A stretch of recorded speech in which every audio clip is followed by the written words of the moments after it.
Good evening, students. Welcome to G All India English Solution. We will discuss Shakespeare's biography and criticism on Shakespeare, some facts about Shakespeare, part 3rd.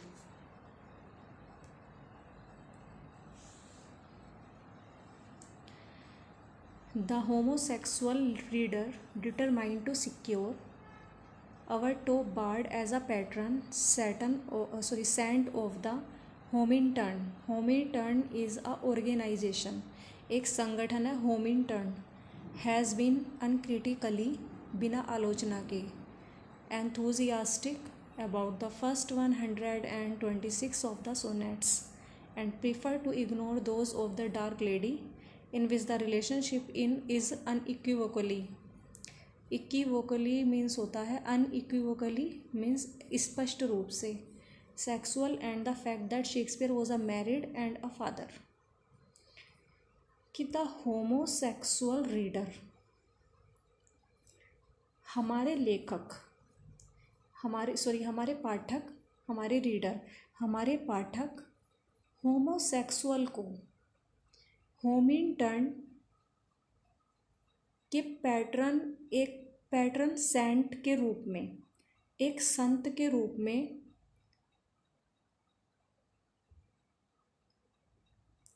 एक संत के रूप में कवि को secure करने के लिए has been uncritically enthusiastic about the first, बिल्कुल डिटरमाइंड है, दृढ़ निश्चयी है.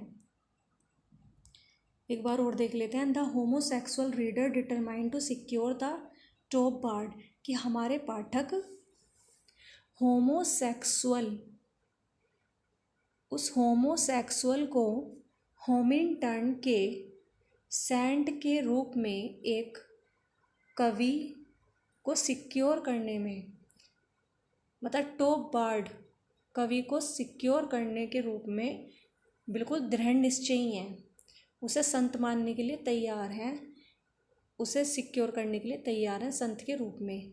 Has been uncritically enthusiastic about the first 126 of the sonnet. 126 sonnet में, 126 सोनेट में बिना आलोचना के वो उत्साहपूर्वक रहा, एंथुजियास्टिक रहा पहले 126 सोनेट में. And prefer to ignore those to the dark lady, और उस डार्क लेडी के लिए उसने उन लोगों को भी इग्नोर करा है. इन विच, डार्क लेडी के लिए, कैसी डार्क लेडी, जिसके साथ उनके रिलेशनशिप थे, स्पष्ट रूप से सेक्सुअल रिलेशनशिप में रहे थे वो. एंड द फैक्ट, और ये तथ्य है कि Shakespeare was a married man and a father, और तथ्य यह भी है कि शेक्सपियर एक मैरिड मैन भी थे. वास्तविकता तो यही है कि शेक्सपियर एक मैरिड मैन भी थे और एक फादर भी थे. तो these lines have been spoken by Auden, W.H. Auden, in introduction to Shakespeare the sonnet. Again say it. The homosexual reader determined to secure our top bard as a patron saint of the Hominton, कि हमारे reader homosexual, इस homosexual board को, कवि को होमिंटन Saint के रूप में secure करने के लिए डिटरमाइंड हैं, उन्हें एक संत मानने के रूप में, संत के रूप में सिक्योर करने के लिए डिटरमाइंड हैं. हैज़ बीन अनक्रिटिकली एंथुजियास्टिक, और पहले 126 सोनेट में वह बिना आलोचना के उत्साहपूर्वक रहा, और उसने इग्नोर करना उसे अच्छा लगा उन लोगों को, डार्क लेडी के लिए, डार्क लेडी की वजह से उन लोगों को भी उसने इग्नोर करना उसे अच्छा लगा. किन लोगों को? जिसने उसे सिक्योर करा एक संत के रूप में. और डार्क लेडी, कौन डार्क लेडी? जिसके साथ उसके सेक्सुअल रिलेशनशिप भी थे अनइक्विवोकली, स्पष्ट रूप से. एंड द फैक्ट दैट, और सच्चाई यह भी है कि शेक्सपियर मैरिड भी थे एंड अ फादर, और एक पिता भी थे. W.H. ओडन ने बोला ये line introduction to Shakespeare the sonnet में, introduction to Shakespeare the sonnet में. Next, the sonnets address to the dark lady are concerned with that most humiliating of all erotic experiences, sexual infatuation. Venus taught Antieri, Assa Proi attach, W.H. Auden in Introduction to Shakespeare the Sonnet. Sonnet जो dark lady को address किए हैं वो संबंधित हैं all erotic experience से, उनमें sexual अनुभव हैं, उन सभी में क्या है, सेक्सुअल अनुभव हैं, कामुक भावनाएं हैं, अनुभव हैं, और सेक्सुअल इन्फैचुएशन है। इन्फैचुएशन मतलब होता है मोह, इन्फैचुएशन मोह लगाव, तो सेक्सुअल इन्फैचुएशन है इनमें, मीन्स सेक्सुअल मोह है इनमें, सेक्सुअल इरोटिक एक्सपीरियंसेस है, सेक्सुअल इन्फैचुएशन है। वीनस टॉट एंटेरी आसा प्रोई अटैच, W.H. Auden in Introduction to Shakespeare the Sonnet. The sonnets addressed to the dark lady are concerned with that most humiliating of all erotic experiences, sexual infatuation. Venus taught Antieri, Asa Proi attach. कि ये sonnet जो इन्होंने dark lady को William Shakespeare ने address किए हैं वो ज़्यादातर कंसर्न्ड हैं, संबंधित हैं ऑल इरोटिक एक्सपीरियंसेस से, ऑल इरोटिक एक्सपीरियंसेस से, जिनमें सेक्सुअल अनुभव दिखाए गए हैं। सेक्सुअल इन्फैचुएशन मीन्स कामुक अनुभव दिखाए गए हैं, कामुक इन्फैचुएशन मोह दिखाया गया है। वीनस टॉट एंटेरी आ सा प्रोई अटैच, W.H. Auden in Introduction to Shakespeare the Sonnet. Next,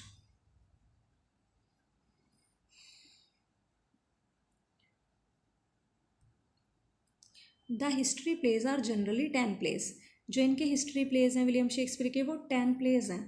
these plays cover English history right from the 12 to 16 century, about 1200 to 1550, 1200 से 1550। हिस्ट्री प्लेज जनरली 10 प्लेज माने गए हैं और ये प्लेज कवर करते हैं इंग्लिश हिस्ट्री को 12 से लेकर 16वीं शताब्दी तक, मीन्स लगभग 1200 से लेकर 1550 तक के समय को ये कवर करते हैं। 1200 से 1550 तक के पीरियड को कवर करते हैं। Shakespeare has named his history place after the raining monarch of the period. Shakespeare ने अपने प्ले के, अपने हिस्ट्री प्ले का नाम रखा है after the raining monarch of the period के जो उस टाइम के राजा रहे हैं, उनके शासन, जिस राजा ने भी शासन किया है उनके ऊपर उन्होंने अपने हिस्ट्री प्लेस के नाम रखे हैं। He did not write his plays in chronological order though the chronological order is King John. अब ही डिड नॉट राइट, उन्होंने अपने प्ले क्रोनोलॉजिकल ऑर्डर में नहीं लिखे हैं, यद्यपि क्रोनोलॉजिकल ऑर्डर है किंग जॉन, फर्स्ट तो इनका किंग जॉन है, then Richard second, Henry fourth part first second, and फिर Henry fifth, Henry six part first second and third, Richard third, Henry eighth. यद्यपि इन्होंने क्रोनोलॉजिकल मतलब समय के अनुसार इन्होंने मतलब ऑर्डर में इन्होंने अपने प्ले नहीं लिखे हैं, यद्यपि इन्होंने इनका जो क्रोनोलॉजिकल ऑर्डर है सबसे पहला है King John, Richard second, king John, Richard second, Henry fourth part first second, Henry fifth, Henry six first second third, Richard third, Henry eighth.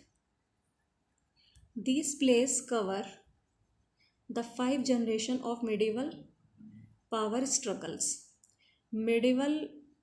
जो medieval टाइम का समय था, मध्यम वर्गीय समय था, उसकी 5 जनरेशन को कवर कर रहा है ये जो प्लेज हैं इसके। दे present the 100 years war with France from Henry V to Joan of Arc and the wars of roses between York and Lancaster.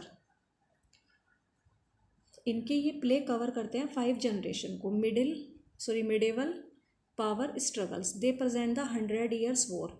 ये प्रेजेंट करते हैं 100 ईयर्स वॉर को, जो हुआ था फ्रांस के साथ, Henry fifth to John of Arc, Arc के जॉन हेनरी फिफ्थ से फ्रांस के साथ, and the war of the roses. ये तो एक तो हुआ था इनका 100 ईयर्स वॉर, इसमें दिखाए गए हैं, प्रेजेंट करें हैं 100 ईयर्स वॉर। एक दिखाए गए हैं इनमें वॉर्स ऑफ रोजेस, जो हुआ है यॉर्क और लंकेस्टर के बीच। तो इन्होंने जो ये अपने वर्क में अपने दिखाए हैं इन्होंने 100 ईयर्स ऑफ वार, जो हुआ था फ्रांस के साथ, Henry fifth to John of Arc, और वॉर ऑफ रोजेस हुआ था बिटवीन यॉर्क एंड लंकेस्टर। अब ये जो हिस्ट्री प्लेज हैं इनके, historical plays of Shakespeare cover the period of English history of England over a period of about 350 years. Historical plays जो हैं शेक्सपियर के, वो इंग्लैंड के इंग्लिश हिस्ट्री के पीरियड को कवर कर रहे हैं over a period of about, लगभग 350 साल, 350 ईयर्स कवर करते हैं ये।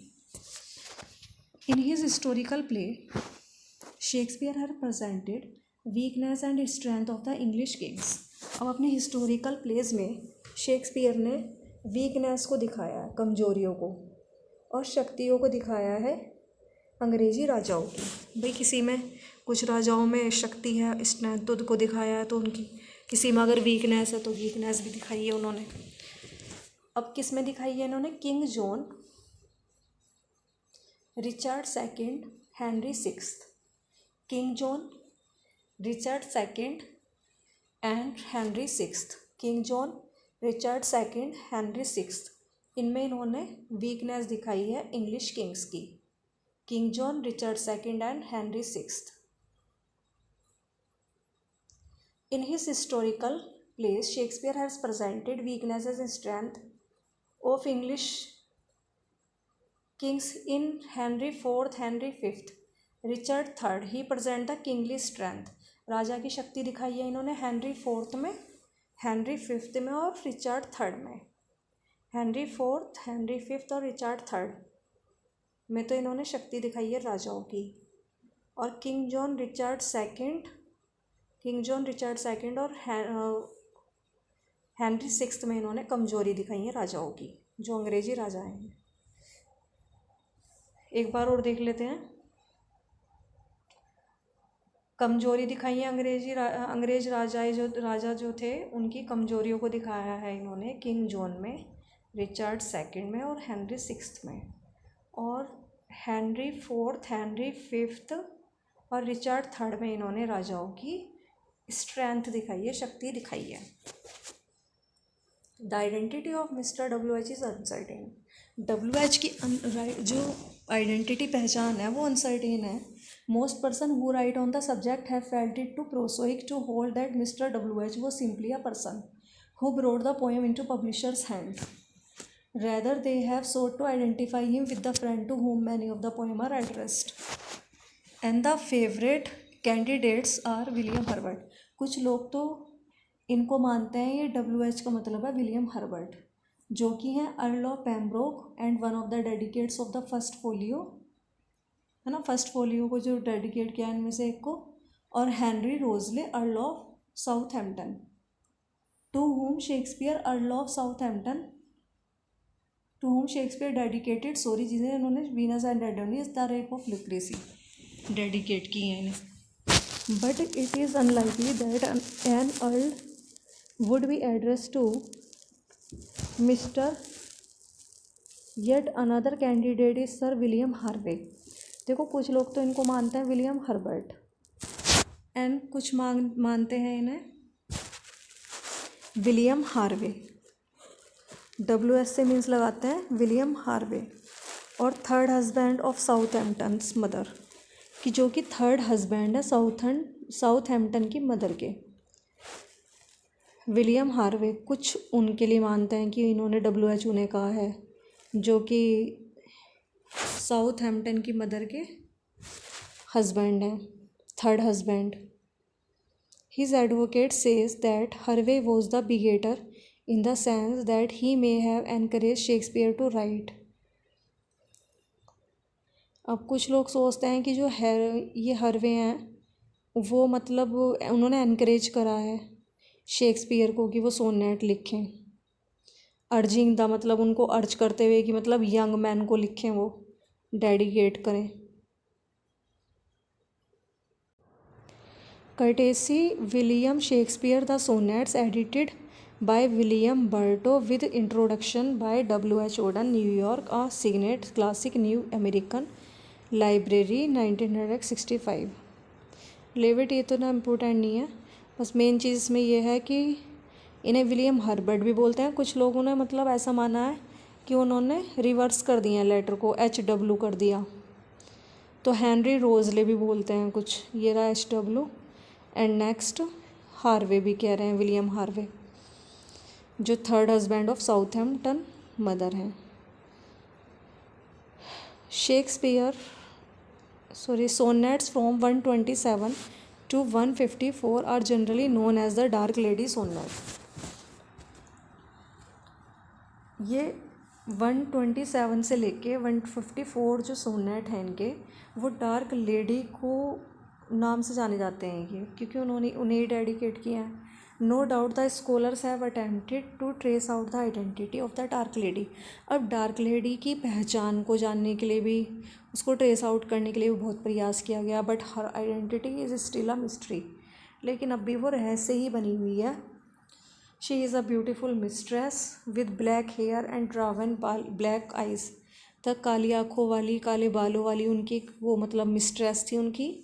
And she may be Mary Fitton, कुछ लोग मानते हैं कि वो मैरी फिटन है, जो कि एक लेडी है जो रहती है कहाँ, गॉसवर्थ में, गॉसवर्थ में वो रहती है, गॉसवर्थी हॉल में, गॉसवर्थ हॉल में। She may B align Florio, और एलाइन फ्लोरियो भी हो सकती है वो, जो कि वाइफ है एक Italian translator according to doctor Aubrey Burl. तो डॉक्टर ओब्रे बर्ल्ड के अनुसार हो सकता है कि वो एलाइन फ्लोरियो, जो वाइफ है इटालियन ट्रांसलेटर की। और डॉक्टर ओब्रे बर्ल्ड ये फेलो हैं,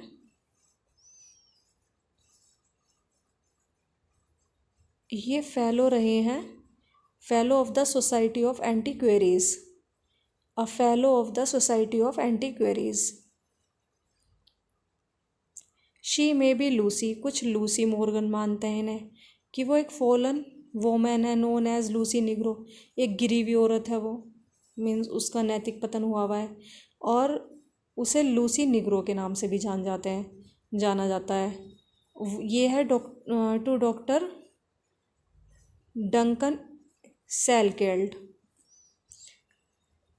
डॉक्टर डंकन सेलकेल्ड ने ये माना है from the university of Chichester, ये यूनिवर्सिटी चिचेस्टर से थे डॉक्टर डंकन सेलकेल्ड। इनके अनुसार उन्होंने क्या माना है, डॉक्टर डंकन सेलकेल्ड के अनुसार कि लूसी निग्रो हैं, जो कि एक फॉलन वुमेन है, Lucy Morgan, a fallen women, जिसे माना जाता है Lucy Negro. Next, there is an upstart crow beautified with our feather that with his tiger's heart wrapped in a player's hide supposes he is as well able to bombast out a blank verse as the best of you, and being an absolute Jones factotum is in his own conceit the only shake seen in a country.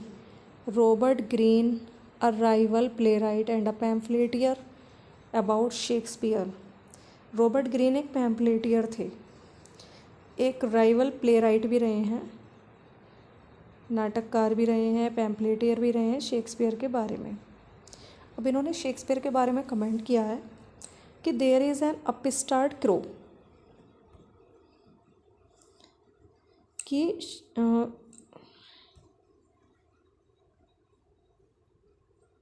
एक नौसिखिया, एक नया crow है, कोआ है, जिसने हमारे ही पंखों से उड़ान भरी है और अपने पंखों को और हमारे पंखों से अपने आप को सुशोभित किया है, सुंदर बनाया है। एक नया कौवा है क्रो है जिसने हमारे ही पंखों से उड़ने की कोशिश की है और अपने आप को सुंदर बनाया है। That with his tigers heart wrapped, और चीते की टाइगर के हृदय के साथ wrapped in a players hide, player के रूप में उन्होंने अपने आप को, या टाइगर के हार्ट के साथ उन्होंने अपने आप को रैप किया है, कवर किया है। He is as well to bombast, और वे अपने आप को सबसे अच्छे कवि मानते हैं। He is as well able to bombast out a blank verse as the best of you, और अपने आप को मानता है सबसे अच्छे, कि सबसे अच्छा ब्लैंक वर्स यूज़ उन्होंने किया है। And being an absolute Jones factotum is in his own conceit and only shake scene in a country, और अपने आप को पूर्ण एब्सोल्यूट जोन्स फैक्टोटम मानते हैं ओन कंसीट में।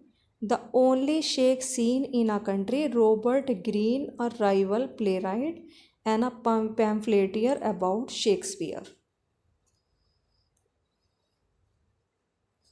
Thanks for watching this video. Please like, subscribe and share.